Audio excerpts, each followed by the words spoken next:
Bak Toprak, çok zor şeyler yaşadınız. Gonca da sen de. Ama özellikle Gonca'nın yaşadığı şeyler... başka biri bu kadar şeyi atlatamazdı. Atlatabildim mi? Hala emin değilim. Atlatacak. Gonca güçlü bir kız. Bunların olması gerekiyordu. Evet, Gonca üzülecekti, perişan olacaktı belki ama... gerçeklerin gün yüzüne çıkması ve Gonca'nın bütün gerçekleri öğrenmesi gerekiyordu. Biliyorum. Beni iyi dinle Toprak. Biliyorum. Sevdiklerini korumaya çalışıyorsun. Onlar zarar görmesin istiyorsun. Ama bunu ancak onların yanında saf tutarak yapabilirsin. Onlardan uzaklaşarak değil. Toprak. Beni abim bil.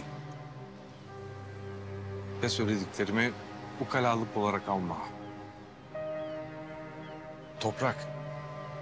Ancak sırt sırta, omuz omuza verirsek sevdiklerimizi dedenin hışmından koruyabiliriz. Rıfat Ağa'nın yüreği o kadar kin ve nefret dolu ki kime, ne zaman, ne yapacağını kimse bilemez.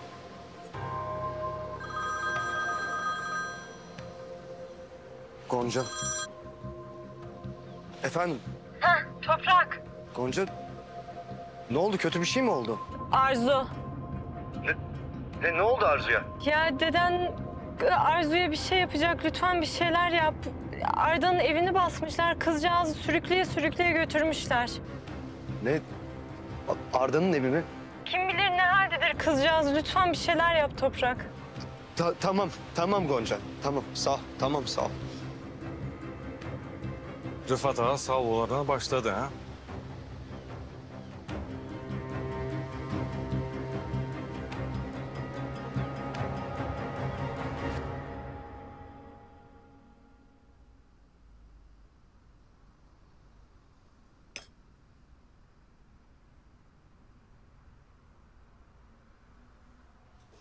Oo Tahir Bey, erkenden gelip önden yer kapmaya mı geldiniz?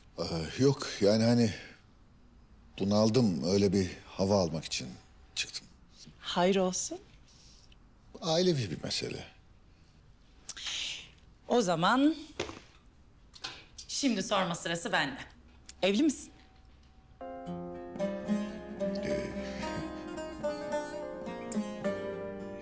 Yok. Kızım, Ne olmuş kızına? yani elimden kayıp gidiyor. Ben onu gözümden sakındım. İncinmesin, kırılmasın diye her şeyi yaptım ama... şimdi artık beni dinlemiyor. Böyle babalar var mı ya? Benim babam bana yıllarca zulmetti. Beni çalıştırdı. Kendi evde oturup sabahlara kadar ziftlendi. Üveydi tabii. Ben de üveyim. Ama onu o kadar çok seviyorum ki. Kaç yaşında? 25. Ama benim için hala küçücük bir kız o. Bir şarkı var bilir misin?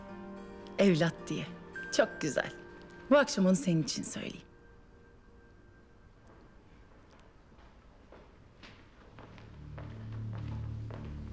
Tahir Aydın sen misin?